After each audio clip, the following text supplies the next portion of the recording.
I transmigrated into a melodramatic kidney transplant stand-in story where the simp gets dumped. At the wedding scene, the female lead suddenly threw herself straight into the arms of the white knight prince who came to steal the bride. Then she turned back coldly and said to me, "He's back. You can get lost now." Hearing that, I immediately took off the groom's boutonniere, put on the MC's corsage instead, grabbed the microphone, and announced with fiery passion, "I'm today's gold medal MC. Let's give a round of applause to this happy couple." The female lead was full of question marks. The white knight prince was full of double question marks. The guests who were here for the drama. Yeah, a whole pile of question marks. Man, I almost died laughing. Being a stand-in was just the most ordinary one out of my 99 side hustles. Chapter 1. The north wind was biting cold as I sped down the road on my little electric scooter. After arriving at the destination bar, I picked up a huge bag of takeout and handed it to the front desk. God, I love this bar. There are always so many people ordering food. Thinking that, I headed upstairs. On the way, I casually took off the yellow delivery uniform, revealing a white shirt underneath. I put on my glasses, tidied up my new hairstyle, and switched on my healing-type smile. A warm, gentle male lead archetype, tendered down to the bones. Familiar with the place, I pushed open a private room door and looked toward the woman sitting in the farthest corner, my face full of concern. "Willow, it's too late. It's not safe. I'm here to take you home." The noisy chatter in the room stopped instantly. Everyone turned to look at me. One rich kid chuckled and teased, "What are you talking about? How is Willow unsafe hanging out with us? And hey buddy, look at the time. It's 3 in the afternoon. Late, you say?" The room burst into laughter. Willow's face darkened like the bottom of a pot. She looked at me impatiently, her tone full of disgust. "George, how many times have I told you? You're just Makoto's stand-in. A stand-in should know his place. Stop showing up in front of me all the damn time." Hearing that, I clenched my fist, turned my head away with a pained expression, and then secretly pulled out a bottle of eye drops from my pocket. From an angle no one could see, I quickly squeezed a few drops into the corners of my eyes. When I looked up again, my eyes were already red and watery. I said humbly, "Willow, I'm sorry. I didn't know you felt this way. Damn it, are these eye drops expired? Why do they burn so badly?" Willow set her purse on her lap, impatiently dug out a thick wad of cash, and slapped it straight into my face. "You're a stand-in for money, aren't you? Take it and get lost." I lowered my head so the crazed, almost deranged grin threatening to break out wouldn't show. I tried my best to cry with deep affection instead. "No, Willow, I don't want money." Willow crossed her long legs, rummaged through her bag again, pulled out a black card, and flung it at my face with clear disdain. "Is one black card enough? You kept man. Get lost." Following the path of the drifting black card, I staggered back 2 steps, as if devastated. On the surface, the card landed on the floor, but in reality, I had already pinned it firmly under my foot. In a grief-stricken tone, I said, "If that's the case, then I'll go." Facing everyone's cold stares, I turned around and slowly shuffled my way out. Chapter 2. The moment I stepped out of the private room, I headed straight for the restroom. When I came back out, I was already dressed in a janitor's uniform. I almost laughed myself to death. So much cash had just fallen all over the floor. Even if it's small change, money is money. No way I'd pass that up. I took off my glasses, put on a cap and a mask, grabbed a broom and a dustpan, and swaggered right back into the same private room. No one inside paid much attention to me. I half-assed a few sweeps, then went straight toward where the cash was scattered. Just as I was diligently sweeping every last bill into the dustpan, a woman's voice cold enough to freeze someone solid rang out. "You, turn around." My eyelid twitched. I pretended she wasn't talking to me and hurried toward the door. Willow grabbed my broom and snapped impatiently. "I told you to turn around. Didn't you hear me? Take that hat off." Shit. Did this crazy woman recognize me? If that's the case, don't blame me for this. I yanked off the hat, revealing a pair of greasy, squinting eyes and a shiny, balding crown. Classic middle-aged creep vibes. In the oiliest voice imaginable, I said, "Well, hello there, beautiful. Want to get to know each other?" Willow took one look at my face and nearly jumped out of her skin. "Huh, you think I've been working all these side gigs for nothing? In this bar alone, I have 3 different jobs. To avoid being recognized, I studied makeup with beauty bloggers for years. Changing my looks is nothing. Hell, changing my gender wouldn't be a problem either. Willow reflexively let go and jumped several feet back. I, on the other hand, refused to let it go and reached out to grab her instead. I forced her into a corner, pinned her against the wall, and started blowing air at her face at lightning speed, 5 times a second, with a mouth that had just eaten durian and stinky tofu. In an absurdly breathy, gravelly voice I purred, "Come on, sweetheart. Your big bro knows a great place. I'll take you out to have some fun. Don't worry, your bro here is a good guy." Willow looked utterly panicked, covering her nose and desperately dodging my breath. Just as she raised her hand to hit me, I dropped straight to the floor, rolled nimbly, and hugged her leg, slobbering and panting. "Hit me, beautiful. It feels so good. Master, hit me harder. Ah, that waist, that deadly curve. Damn it, I love you." Everyone in the room was stunned. Mouths hung open as they stared at the scene. Willow's face twisted in complete breakdown mode as she tried to shake me off, screaming, "Security. Where's security? Aya, there's a crazy pervert in here." You know what? I've got to admit, the hotel security setup was pretty solid. I could already see guards about to rush in and grab me. Knowing when to quit while I was ahead, I immediately stuffed all the cash into my jacket. Using the broom as support, I slid forward on my long legs, landing perfectly at the private room entrance. Then, taking full advantage of my background as a high-jump athlete, I grabbed the second-floor railing, leapt onto the nearby staircase, and sprinted back into the restroom. I swapped wigs, splashed some water on my face, and in an instant transformed again, this time into a bar security guard. "Jack, what's going on?" I walked out of the restroom and casually stopped another guard, feigning confusion. He said, "George, there was a pervert just now who attacked Miss Liu. She's furious and said we must catch that guy." He seemed to run toward the restroom. I curled my lips into a smile and pretended to be shocked. "What? That's awful. Then let's hurry and chase him." "Hee hee. Come chase me then. As if you could ever catch me." Chapter 3. A year ago I transmigrated into this book and became the angst-ridden male lead who shared my exact name. The original novel was a melodramatic dog-blood torture fest. The male lead was a devoted simp, loving with his whole soul, yet he got physically and emotionally abused by the female lead for 999 chapters straight. Then in the very last chapter, after marrying her crush, the female lead finally had a sudden epiphany. She wondered why she had married a man who only knew how to give her money but didn't know how to love her. So she realized the male lead's deep devotion, saw her own heart clearly, went back to find him, and the male lead, of course, had been loving her all along, waiting in the same place, choosing to forgive her unconditionally. But nah, I'm built different. No women in my heart, just grinding and getting rich. Being a stand-in is just the most ordinary one of my 99 side hustles. That night, while I was gnawing on a roasted sweet potato and soaking my feet, the door to my room was slammed open with a bang. Willow stood there with a dark expression, staring at me like the Grim Reaper come to collect a soul. Why the hell was she here this late at night? I shook my head and muttered to myself, "Looks like I need to change to a fingerprint lock next time."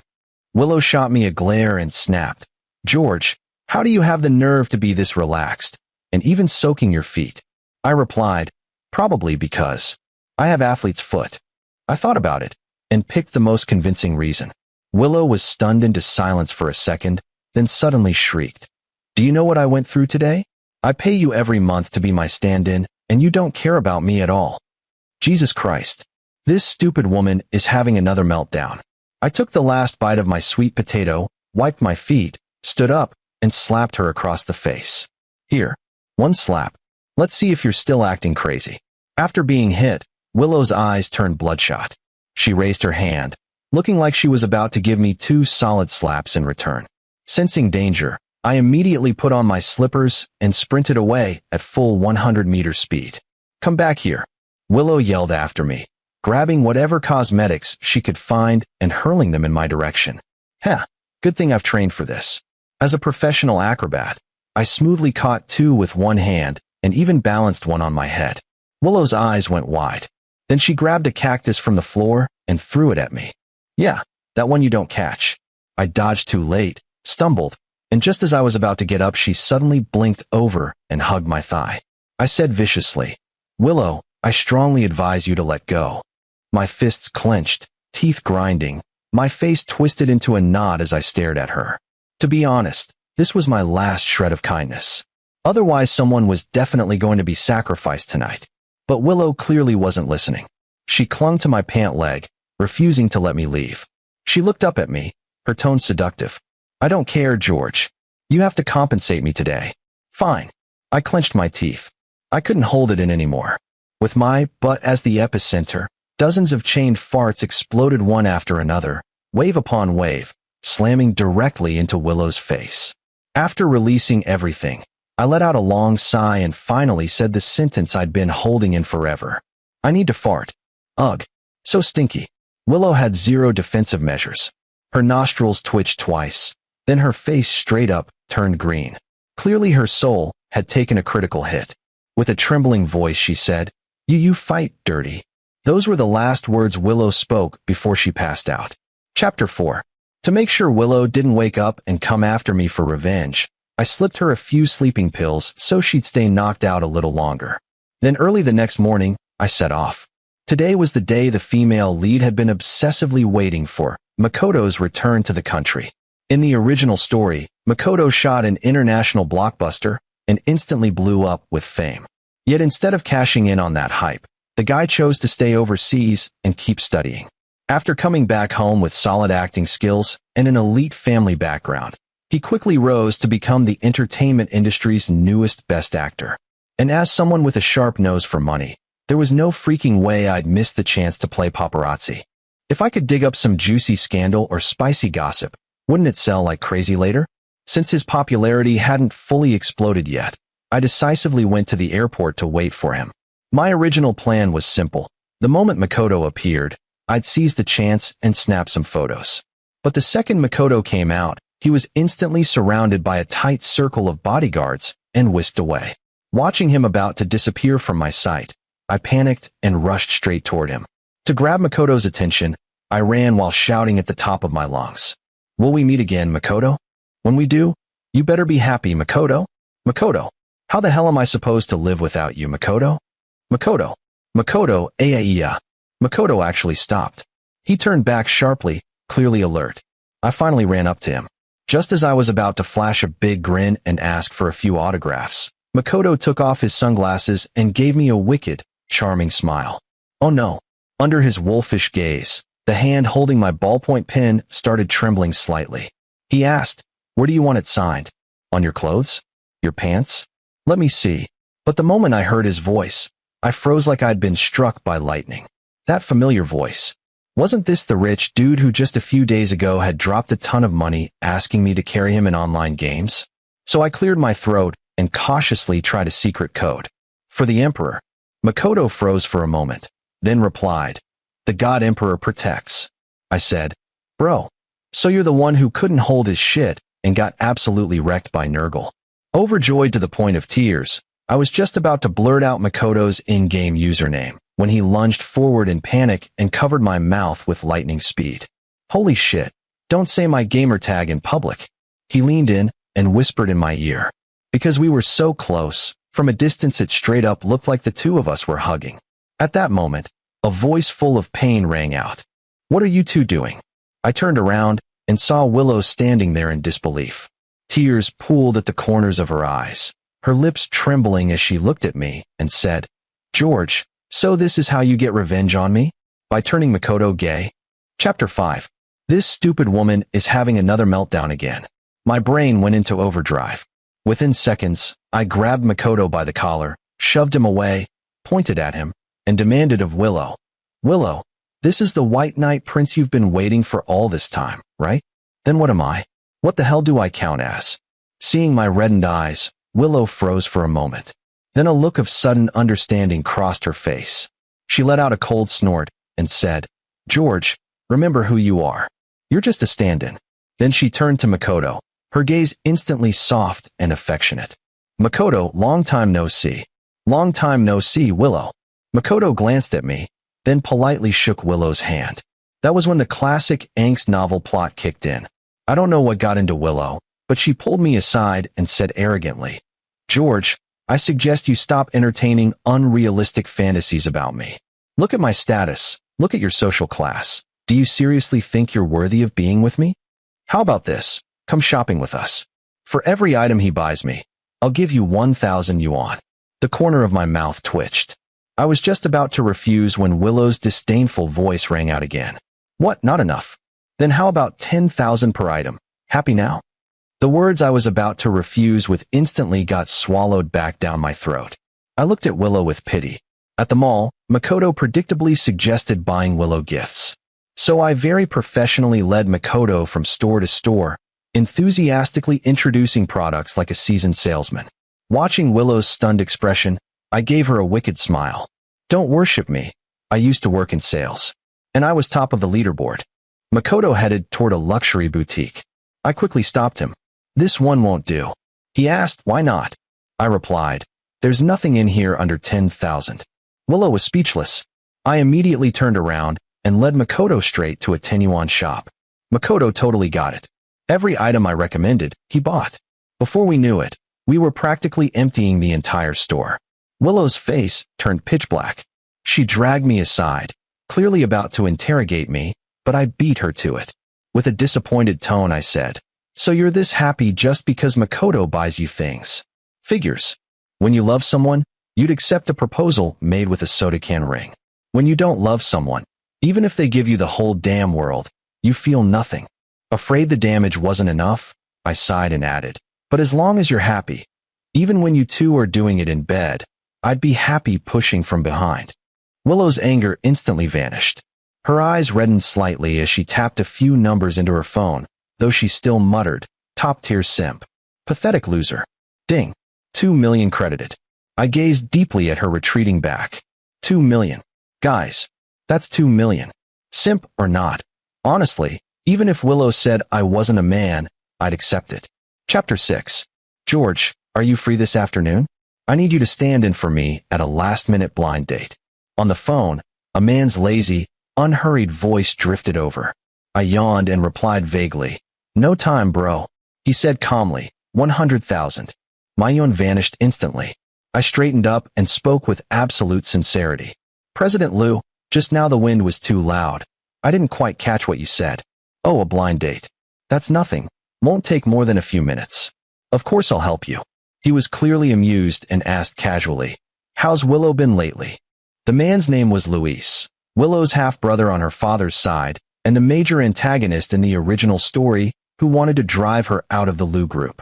Besides being Willow's stand-in, I actually had another identity, a mole planted at Willow's side.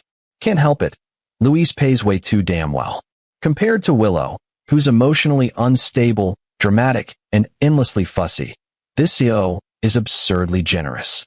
So I reported honestly and in detail. Willow's gone full love brain lately, busy chasing her white knight prince. She doesn't have time for anything else, not even going to the Liu group anymore. Luis chuckled softly, sent me a big red packet, and continued encouraging me. Good work, George. Keep it up. Promotions and raises are just around the corner. Even though it was clearly just empty corporate hype, I still jumped out of bed immediately and replied, no problem, sir. Chapter 7. According to Luis, the blind date was with a rich heiress about his age. They'd met once a long time ago, and he told me I could be perfunctory. Ideally, I should sabotage the whole thing and make it fall apart. Even so, I still put on sunglasses, a hat, and a mask, terrified she'd realize I wasn't the real guy. I said, hello, you must be Safina, right? The woman had been looking out the floor-to-ceiling window at the view. Hearing me, she turned around and revealed an incredibly cute face. She said, Mr. Liu, my name is Sophia. I replied, sorry. I awkwardly tugged at the corner of my mouth, then suddenly felt something was off. Luis had clearly said she was a notorious player, a top-tier heartbreaker, but why did she look so innocent? Before I could think it through, Sophia muttered first, this isn't quite how I remember you. The moment I heard that, I recalled Luis's usual mannerisms, leaned back in my seat, waved a hand grandly, and said, waiter, we'll order. When the dishes were served, I took off my mask and got ready to eat. The woman across from me hesitated, then asked, Mr. Liu, aren't you going to take off your sunglasses and hat? On the surface, I smiled calmly and told her, "Just a small personal habit. You don't mind, do you?" Inside, I was screaming. "If I take those off, that's basically streaking." Sophia nodded, surprisingly understanding. Throughout the whole meal, the two of us barely spoke. For me, it was because of the persona. As for her, I had no freaking idea why. When the meal ended, she took the initiative and asked, "Mr. Liu, should we add each other on WeChat?" Without thinking, I pulled out my phone and showed her my personal QR code, then instantly realized something was wrong. Shit, I forgot to switch accounts. This was my work WeChat. Sophia's scanning motion froze. She stiffened for a moment, then looked at me with certainty. "Teacher Wong." I was full of question marks. She said, "I'm Anna." Anna? Wasn't that the online tutoring student I'd had not long ago? No wonder her voice had sounded a little familiar. Too many side gigs. I randomly sub in for a blind date and still run into an acquaintance. I took off my sunglasses and hat and stared at her in shock. "What's your relationship with Sophia?" Anna blinked, looking a bit aggrieved. "I'm standing in for my sister." Well, damn. A fake running into another fake. No wonder both sides were so half-hearted about this date. I rubbed my nose, crooked a finger at her, and said, "All right then, let's call it even. You don't tell your sister, and I won't tell Luis." She replied obediently, "Okay, Teacher Wong." Anna agreed, sweet and well-behaved. Chapter 8. Dressed in a formal suit, I stood at the entrance of the villa, so sleepy I was about to yawn. Half a month ago, I'd applied for the position of butler at this villa. Since no one ever lived here, the job was ridiculously easy. I hadn't expected that just moments ago I'd receive a notice saying the owner's daughter would be coming to stay here for one night. Not long after, a globally limited edition sports car slowly pulled up to the front gate. The door opened, revealing a flawlessly cold and stunning face. And wouldn't you know it, I knew this person all too damn well. It was Willow. I sucked in a sharp breath, silently thanking the heavens that I'd put on a mask just in time. Putting on a respectful front, I said, "Young miss, dinner has already been prepared for." Before I could even finish, a man pulled her straight into his arms, cupped the back of her head, and the two of them launched right into an intense French kiss. Oh, my eyes. I immediately shut my mouth and turned my head to look at the scenery off to the side. 1 minute passed. 10 minutes passed. Even half an hour went by. They were still kissing like no one else existed. My legs were numb from standing. "No, seriously, do you two have suction cups installed in your mouths or something?" I exchanged an awkward smile with the driver uncle. Finally, after I'd mentally counted 100,000 ants, the man reluctantly let Willow go. Just as I was about to breathe a sigh of relief and step forward to guide them, they couldn't help themselves again. The two hugged each other tightly, stumbling as they kissed their way toward the villa. I could only follow behind them, my face full of life-worn exhaustion. The lighting outside was too dim for me to see the man clearly. The moment we entered the house, I recognized him immediately. "Makoto, damn it. You really don't mind recycling leftovers, huh?" Not even a little grossed out. I stood obediently in the corner, staring at the floor tiles. Out of the corner of my eye, I saw Makoto press Willow down onto the sofa. His hand was just about to slide further down. Is this really something I get to watch without paying? Just as I was busy lamenting the moral decline of society, Makoto suddenly raised his hand and chopped Willow unconscious with a clean strike to the neck. "Mr. Wong, come over." Makoto's teasing voice rang out. As if the guy were a total germaphobe, he pulled out a wet wipe and wiped his mouth with obvious disgust. Then he took a box of sleeping pills from his pocket, pried Willow's mouth open without the slightest bit of tenderness, and fed them to her. Seeing this, I was completely stunned. I spoke weakly. "So, am I also just one piece in your game?" Makoto laughed twice and shrugged indifferently. "She wants my money. I want her body. Mutual benefit." Then he adjusted his glasses and smiled at me. "Mr. Wong, I've got a business deal I'd like to discuss with you." Chapter 9. George, remember who you are. Don't fantasize about things that don't belong to you. Willow unwillingly looped her arm through mine and spoke coldly. What did working people ever do to you?" I shot her a sideways glance and happened to meet Willow's eyes as she looked up at me. She froze for a second, then demanded, "What kind of look is that?" I said, "Willow, saying that really hurts me. My eye is twitching from the pain." I deliberately lowered my voice, making it hoarse, deep, devoted, and pitiful.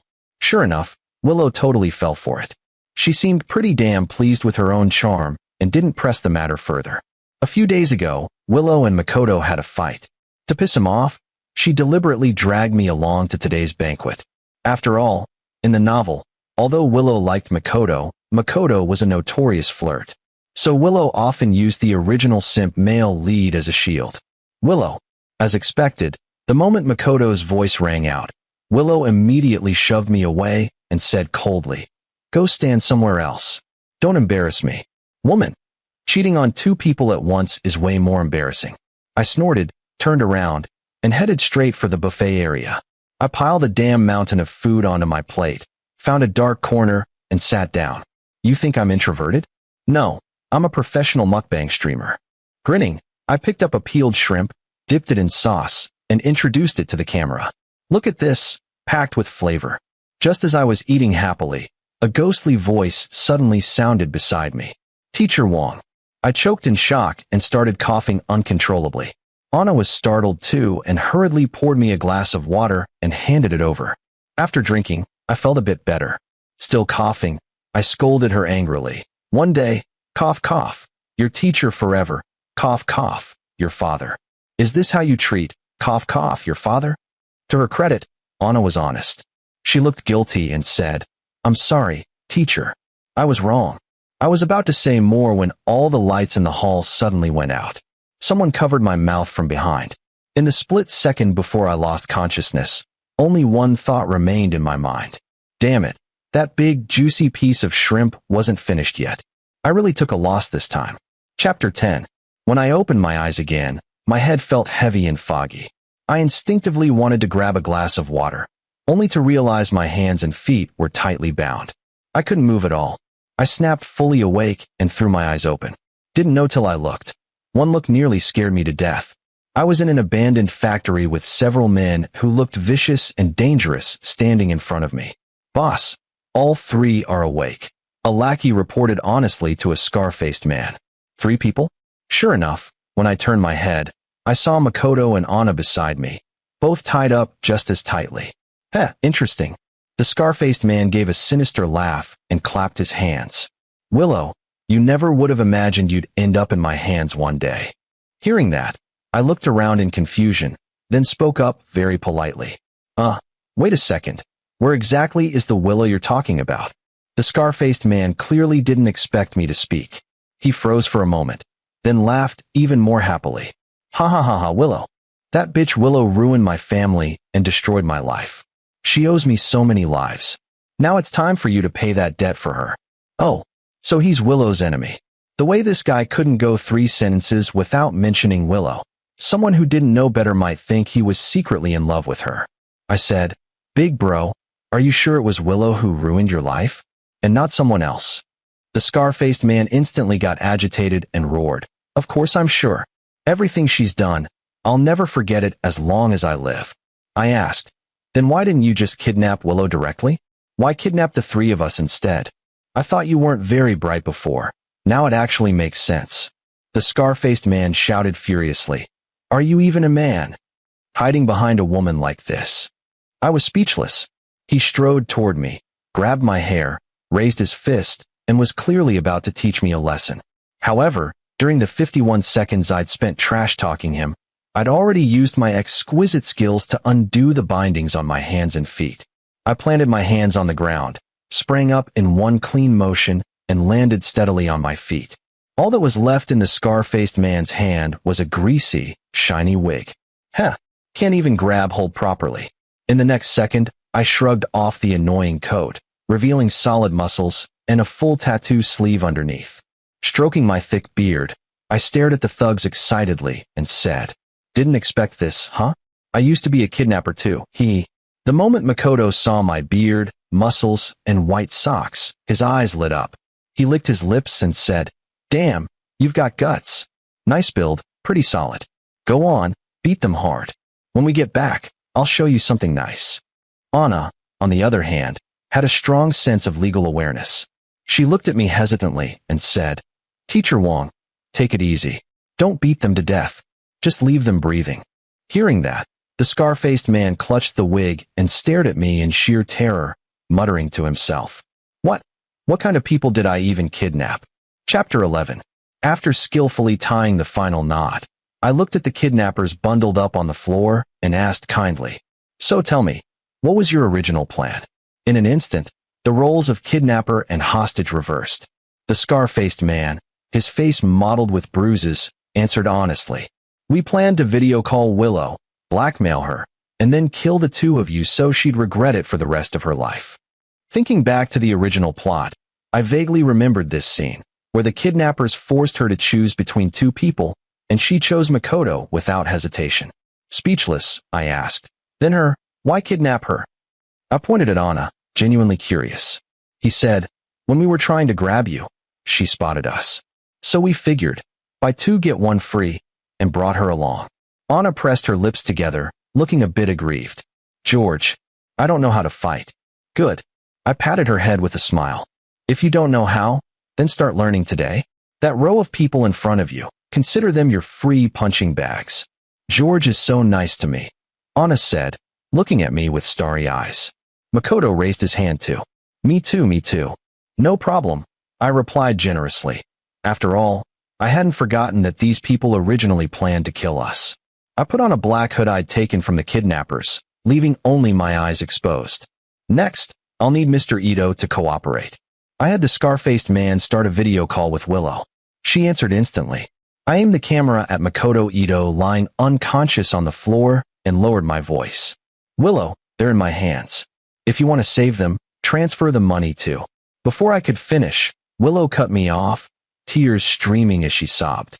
"I choose Makoto. Don't hurt him. Leave George behind. Kill him or torture him however you want." "Damn it. I get it. I really do. I need to have the self-awareness of a simp backup, but wasn't that a bit too damn fast?"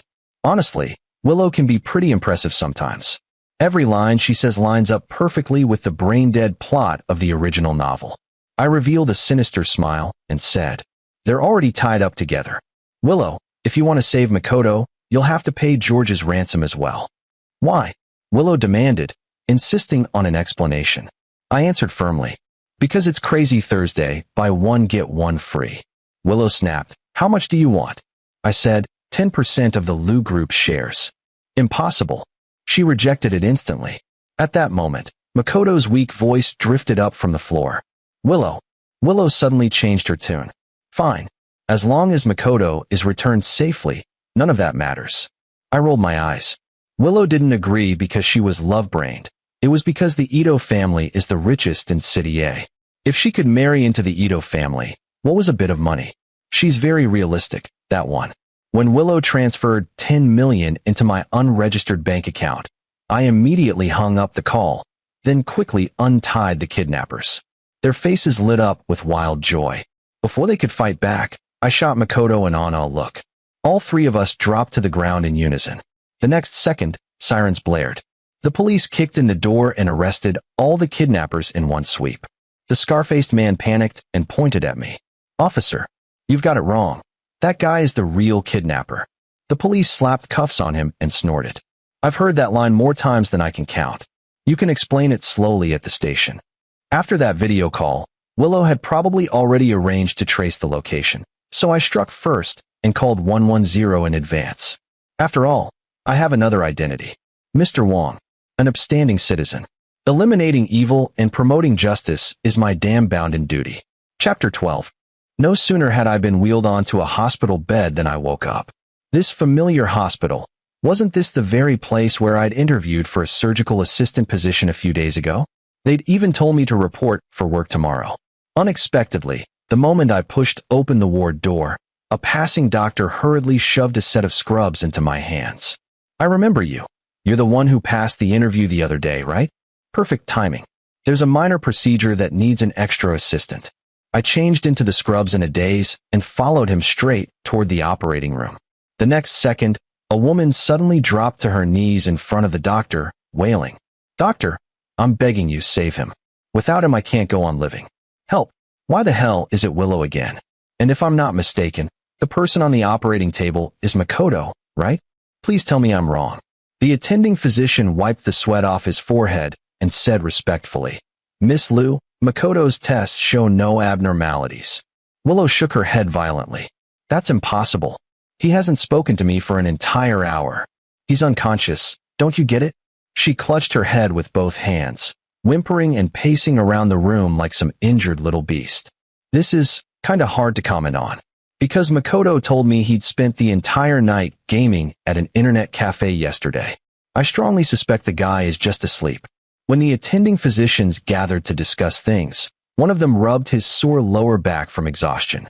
Somehow Willow noticed that tiny movement and instantly lost her mind. Her whole body started shaking as she screamed, "Kidneys! It must be Makoto Gige's kidneys. Something's wrong with his kidneys." She immediately grabbed a nearby assistant and shrieked hoarsely, "Call George over here. I want him to donate a kidney to Makoto." Hearing that, my entire body jolted, my head filled with question marks. The assistant, clearly prioritizing survival, immediately dialed my number. And so, accompanied by a cheerful ringtone, my phone started ringing from my pocket. Good luck is coming. Our good luck is coming. Chapter 13. The entire operating room went dead silent.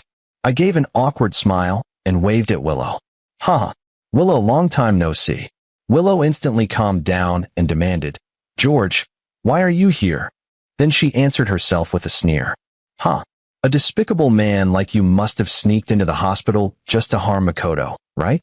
I never thought that just to get me you'd resort to such vicious methods. She even came up with a motive for me. She's really considerate. I'm so damn touched I could cry." Willow switched back to her icy superior expression and said arrogantly, "George, donating your kidney to Makoto is an honor for you." I closed my eyes. Then I snatched the sedative out of the attending physician's hand. That sedative had originally been prepared in case Makoto had complications. But now, with a ferocious expression, I lunged straight at Willow and injected it into her body. Finally, Willow collapsed. The world was finally quiet. I pulled out the syringe and smiled at everyone present. "Sorry, I'm a domestic abuser." Everyone immediately gave me a thumbs up. Overwhelmed with joy, I nearly cried. Sure enough, there are still plenty of normal people left in this crazy world. Chapter 14. Ever since the sedative incident, Willow hadn't contacted me for an entire month. Just when I thought I'd been silently fired, she suddenly sent me a text. "George, tomorrow at 12 noon come to Orange Grand Hotel. I'm marrying you tomorrow." Then she added another line. "I love you, da." Wow, she really knows how to crank the adrenaline to the max. I had no clue what Willow was planning, but one thing was certain. It definitely wasn't anything good for me. Whatever. For that tiny bit of stand-in pay, I threw on a cheap suit, pinned on a boutonniere, and headed out. The hotel hall was already packed with people. The moment I pushed the door open, many of them turned to look at me in surprise, whispering among themselves. "What's going on? Is he here to steal the bride? I heard he's that creepy guy who's been obsessively clinging to Willow." Someone else chimed in. "Today is Miss Willow's wedding with President Ito. If he shows up here, he's just going to embarrass himself." I was speechless. Step by step, I walked forward and saw Makoto in a custom-tailored suit, holding Willow in his arms as she looked shy and delicate. When she saw me, Willow let out a mocking laugh and deliberately spoke coldly into the microphone. "George, stop pestering me. The man I love has returned to marry me. You can get lost now." At that point, how could I not understand? She deliberately called me here just to humiliate me in public, to paint me as some deranged stalker and vent her anger. She thought I was still the original George, the one from the novel, the simp stand-in who would give up everything for the female lead. I almost laughed my ass off. Being a stand-in is just the most ordinary one of my 99 side hustles. Hearing that, I immediately took off the groom's boutonniere, put on the MC's corsage, grabbed the microphone, and announced with fiery passion, "I'm today's gold medal MC. Let's congratulate this happy couple." Everyone froze. Calm and unhurried, I continued hosting. "Now we invite the bride and groom to exchange rings." Willow was still stunned, but Makoto had already taken out the ring. "What are you spacing out for?" he said. "Give me your hand. It's time to put on the ring." All eyes in the audience were fixed on the stage. Willow's expression darkened, but this was a wedding after all. She raised her hand to accept the ring. Then in the very next second, Makoto closed his hand. Smack. He slapped Willow hard across the face and said coldly, You were really going to put it on? Willow, are you even worthy? A vicious woman like you. Did you really think I'd marry you? The situation flipped instantly. The audience below gaped, mouths forming perfect O shapes. The invited reporters were so excited they were practically bouncing, cameras clicking nonstop. Willow covered her face and stared at Makoto blankly, trembling as she said, "Makoto, you." Makoto snapped his fingers. At once the big screen lit up with photos of Willow and me tangled together. The angles were perfectly chosen. Every shot made our movements look outrageously intimate. Makoto let out a cold laugh, then patted my shoulder and left his hand resting there as he spoke with ringing clarity. Willow, this fickle, promiscuous woman. On the surface, she claimed she was waiting for me all along, but in reality, she'd already secretly cheated with this Mr. Wong. Most importantly, she lied to Mr. Wong and said she was single while telling me that George was harassing her, carefully crafting an image of herself as an innocent little white flower and painting a picture of shameless entanglement between her and Mr. Wong. Makoto then had someone play an audio recording. In the clip, Willow's voice could be faintly heard. She was speaking to a man. "Relax. I'm not that into Makoto. The Ito family will be yours sooner or later." I picked up the microphone and chimed in. Luckily, Mr. Ito noticed something was off in time and contacted me.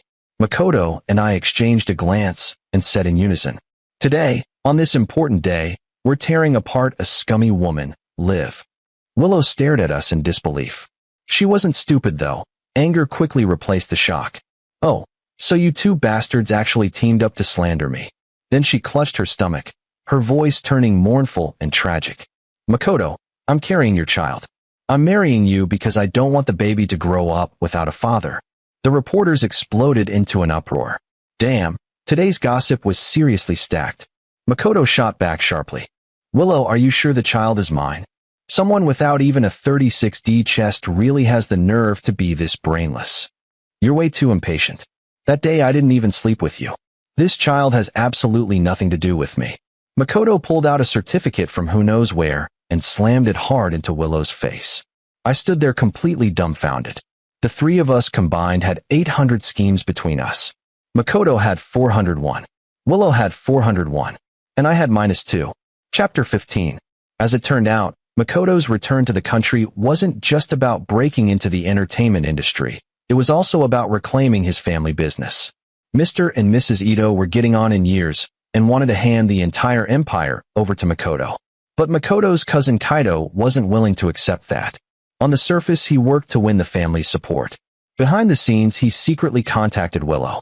Kaido signed an agreement with Willow. He would help engineer her marriage to Makoto, and in return Willow would act as the mole planted by his side, cooperating step by step to siphon off company assets. To make it convincing, the two of them even slept together and Willow got pregnant. As for Willow, she did love Makoto, but in her mind everything she did, including finding a stand-in, was merely retaliation for Makoto's neglect of her, not betrayal.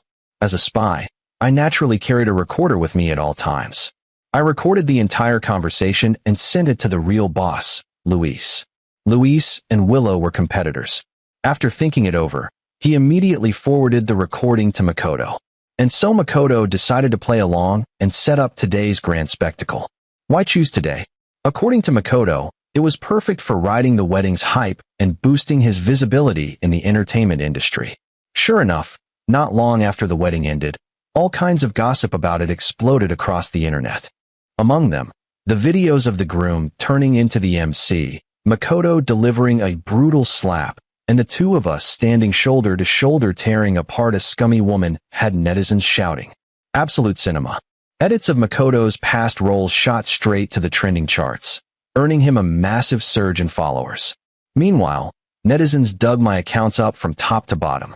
Food delivery, mukbang, security guard, every platform, every alt account, all exposed. The internet was shook. So all of those were you. Bro, is there anything you can't do?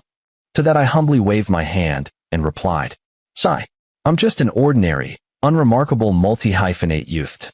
Chapter 16. Once the news of Willow Liu juggling two relationships broke, the Liu family company's stock price plunged straight down. Luis seized the opportunity to win over several shareholders and poach them to his own company. He said, "Old Master Lou is finally starting to take me seriously." Luis lifted his glass and downed it in one go, saying indignantly, "I seriously don't get it. How can someone be this blatantly double-standard? Willow is childish and willful, yet people still force themselves to praise her, saying things like girls being like this is fine. Ever since we were young, I've clearly shown stronger abilities, but the old man has always favored Willow." I shrugged and thought to myself, because she's the female lead. Because she's the female lead, the original male lead could be abused physically and mentally for 999 chapters and still had to be magnanimous in the final chapter, forgiving her and becoming her top-tier simp. Because she's the female lead, Luis, despite being the eldest son with outstanding abilities, was labeled the ultimate villain simply because he opposed her and ended up with a miserable fate. Because she's the female lead, Makoto, clearly a rich heir returning from abroad, still had to take the fall and marry her in the original story, even while knowing full well that Willow had cheated on more than one boyfriend. Thankfully, the real versions of them all had functioning brains. In this absurd world, they carved out a bloody path of their own. Chapter 17. Is this story finished yet? A comment suddenly popped up on my computer screen. I glanced at it, but didn't reply right away, continuing instead to think through the final ending. Since I'd already transmigrated into this melodramatic dumpster fire of a novel, I simply recalled the original plot and started serializing a rewritten version online 2 months ago. After all, I was already here. Anything I wrote was profit. The only thing was I deleted all the dog blood elements. For example, the male lead slapping the female lead twice. First when she threw a tantrum and demanded to slap him. For example, the so-called evil male supporting role immediately calling off the engagement and publicly exposing Willow once he uncovered her actions. For example, the villain, aka the female lead's brother, seizing the opportunity to take power in one fell swoop and kicking her out of the family. I was sick of it. Sick of the idea that no matter what, men should never hit women. Sick of the narrative that men should always be more tolerant. Even more so, I was sick of double standards. Sick of how men being ambitious and hardworking is seen as normal, expected, and taken for granted, while women doing the same are praised as clear-headed, independent, and strong female leads. All I can say is this: gender equality doesn't come with an obligation to be a damn doormat. After typing the final few words of the novel, I hit the enter key. Then I went back to that earlier comment and replied to the reader. Honored Godfather, the full story finished 1 minute ago.